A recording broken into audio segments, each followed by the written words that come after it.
Baik, Assalamualaikum warahmatullahi wabarakatuh. Sebelumnya, izin rekan-rekan, izin memperkenalkan diri. Nama saya Kistimati Nabila dengan NIT 23324726. Di sini saya selaku moderator akan sebagai moderator akan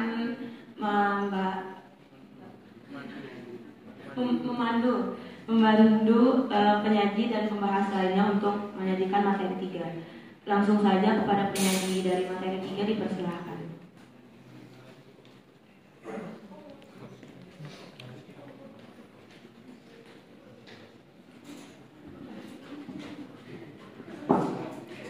Terima kasih kepada moderator.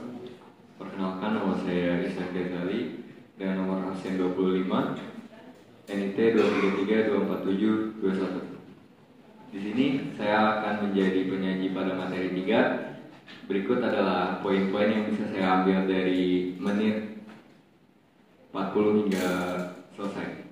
Yang pertama ada, meskipun uang ganti rugi digunakan secara produktif, terdapat potensi penerima ganti rugi tetap mengalami kemiskinan jika tidak melampaui batas kesejahteraan. Kemudian yang kedua, penulis menghubungkan kemampuan masyarakat untuk menyekolahkan anak hingga perguruan tinggi dengan kesejahteraan. Yang ketiga, ada 3 pola pengeluaran, yaitu meningkat, tetap, dan juga menurun. Kemudian yang keempat, ada ketidaksesuaian dalam kalimat pihak yang mampu mencukupi kebutuhan tetapi masih berada dalam kategori kemiskinan. Dan yang terakhir adalah pentingnya social safeguard atau perlindungan sosial untuk melindungi pihak-pihak yang terkena dampak negatif dari pengadaan tanah.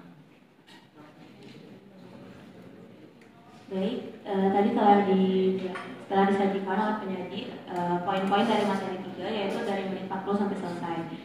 Sekarang dipersilakan kepada pembahas 1 untuk membahas tentang materi tersebut.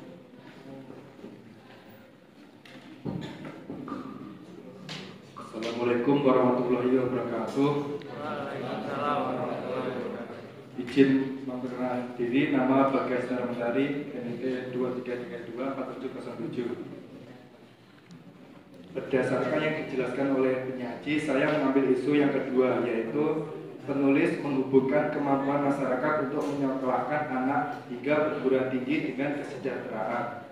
Berdasarkan isu tersebut, saya mengambil teori aksi dengan substansi teori sebagai berikut. Yang pertama, tindakan manusia muncul dari kesadaran sendiri sebagai subjek dan dari situasi eksternal dalam posisinya sebagai objek.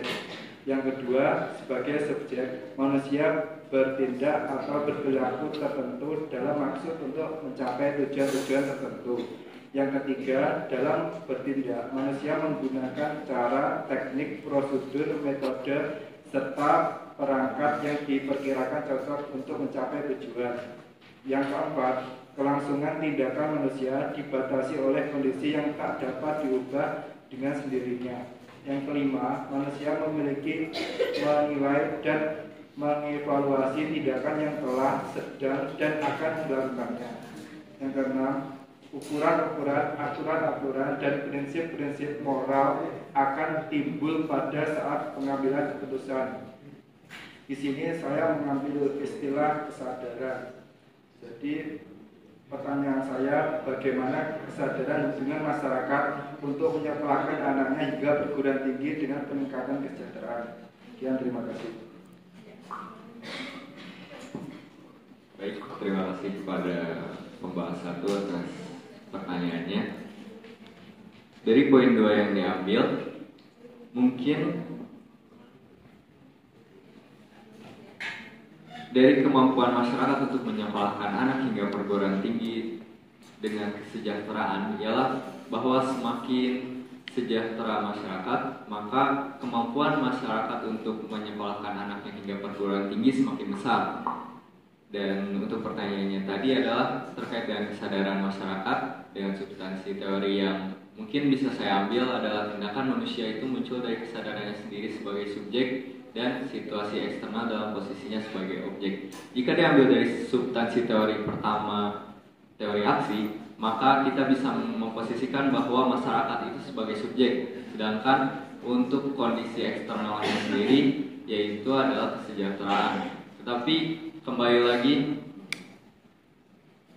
kesadaran masyarakat untuk menyekolahkan anaknya hingga ke perguruan tinggi itu tergantung kesadaran individunya masing-masing. Karena bisa saja jika walaupun dia sejahtera atau berkecukupan, tetapi jika kesadaran dalam pentingnya pendidikan untuk anaknya, maka tentu saja tidak akan menjadi kepentingan utama, walaupun untuk hal masalah keuangan mereka mencukupi. Tetapi bisa saja orang yang mungkin bisa kita lihat levelnya di bawah kesejahteraan rata-rata, tapi dia bisa menyekolahkan anaknya hingga ke perguruan tinggi, baik di dalam negeri maupun di luar negeri, karena kesadaran individunya mementingkan bahwa perguruan tinggi itu amat penting untuk anaknya.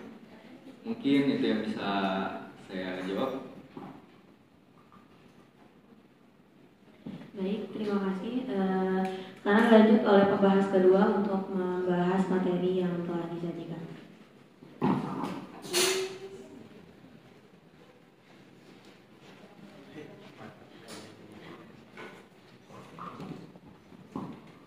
Assalamualaikum warahmatullahi wabarakatuh.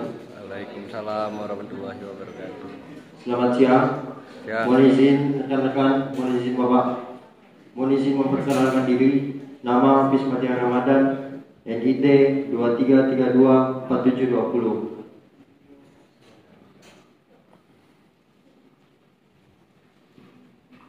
Baik, dengan apa yang sudah dibahas sama penyaji, saya mempertanyakan tentang poin nomor 1. Namun sebelum itu, saya di sini memilih teori pertukaran sosial. Teori pertukaran sosial, substansi teori suatu tindakan dilakukan bila mendapat reward dalam kurung ganjaran atau benefit, manfaat atau keuntungan. 2. Suatu tindakan tidak akan dilakukan bila memperoleh punishment, sanksi atau hukuman. Yang saya ingin tanyakan pada poin nomor 1 adalah reward yang didapatkan apakah akan efektif untuk kehidupan masyarakat seperti sebelum adanya pengadaan tanah. Baik, saya kira itu saja, Pak.